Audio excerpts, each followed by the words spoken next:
এটি নিউজ দেখছেন। নিউজ নয়ের সাথে আছি আমি তাসনুফ খাতুন। দুই বিদেশি নাগরিক হত্যার সুষ্ঠু তদন্তের মাধ্যমে সুবিচার করা হবে। ঢাকা সহ বিভিন্ন দূতাবাসের কূটনীতিকদের ডেকে এই আশ্বাস দিয়েছে সরকার। অন্যদিকে সারা দেশে বিদেশিদের নিরাপত্তা বাড়ানোয় সন্তোষ প্রকাশ করলেও নিরাপত্তা ব্যবস্থা আরো বাড়ানোর কথা বলেছে কূটনীতিকরা। সম্প্রতি বিভিন্ন দূতাবাসের পক্ষ থেকে সেসব দেশের নাগরিকদের সম্পর্ক সন্ত্রাসী হামলার বিষয়ে কয়েক ব্যবধানে দুই বিদেশি হত্যার সরকারের অবস্থান ব্যাখ্যা করতে ডাকা হয় কূটনীতিকদের।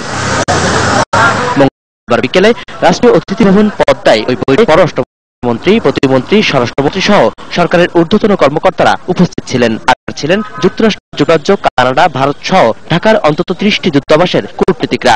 ঘণ্টাখানেকের বেশি সময় চলে ওই মিটিং। পরে সাংবাদিকদের ঢাকার কূটনৈতিক করে ডিন রবার্ট গিবসন বলেন, দুই বিদেশি হত্যার সুষ্ঠু বিচার আশ্বাস দিয়েছে সরকার। We were assured by the government that no stone has been left unturned, that investigation is taking place vigorously and professionally to find the culprits of these heinous crimes. Express our gratitude to the government for the extra security measures they put in place in the diplomatic zone. Terrorism is a shared threat and needs a shared response, and we all look forward to working closely together to address the poses.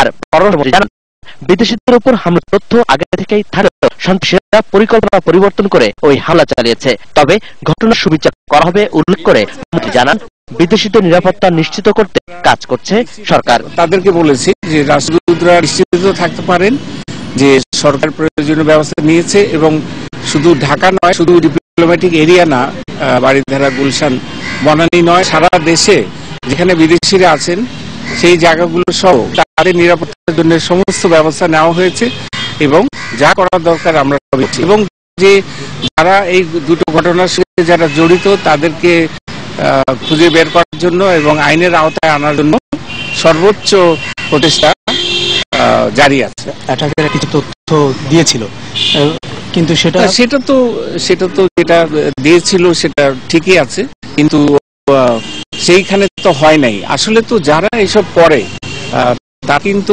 বলে একটা করে আরেকটা, হয়তো বললো যে এই জায়গাতে আমরা আক্রমণ করি কিন্তু করলো আরেক জায়গায়, তো এইভাবেই তারা অপারেট করে। শিবলি রেজা আহমেদ, এটিএন নিউজ, ঢাকা। এদিকে রংপুরে জাপানি নাগরিক হত্যা মামলায় গ্রেপ্তার বিএনপি নেতা রাশিদুন নবী বিপ্লব এবং হুমায়ুন কবির হীরা 10 দিন করে রিমান্ড মঞ্জুর করেছেন আদালত। দুপুরে রংপুরের চিফ জুডিশিয়াল ম্যাজিস্ট্রেট আদালতে তাদের হাজির করে 10 দিনের রিমান্ড চায় পুলিশ। শুনানি শেষে আদালত 10 দিনের রিমান্ড মঞ্জুর করেন। বিএনপি নেতা রাশিদুন নবী বিপ্লব স্বেচ্ছাসেবক দলের সভাপতি হারুন নবী খান ছেলের ছোট ভাই।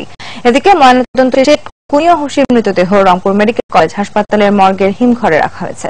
যে কোনো সময় ঢাকায় পাঠাতে সব ধরনের প্রস্তুতি নিয়ে রেখেছে হাসপাতাল কর্তৃপক্ষ। দূতাবাসের প্রধান নিরাপত্তা কর্মকর্তা কিং জুয়ের নেতৃত্বে 3 সদস্যের প্রতিনিধি দল ভ্রমণের পর ঢাকায় আনা হবে। শনিবার রংপুরের কাউনিয়ার আলুটের মহিষওয়ালা মোড়ে 66 বছর বয়সী জাপানি নাগরিক কুনিয়া হোসকে গুলি করে হত্যা করে দুর্বৃত্তরা। এদিকে পাবনার ঈশ্বরদীতে যাজক লুক সরকারকে হত্যা চেষ্টার মামলায় ওবায়দুর রহমান নামের এক শিবির কর্মীকে গ্রেপ্তার করেছে পুলিশ। সকালে ঈশ্বরদী উপজেলার আওতাপাড়ায় বাড়িতে অভিযান চালিয়ে তাকে গ্রেপ্তার করা হয়। সে ওই গ্রামের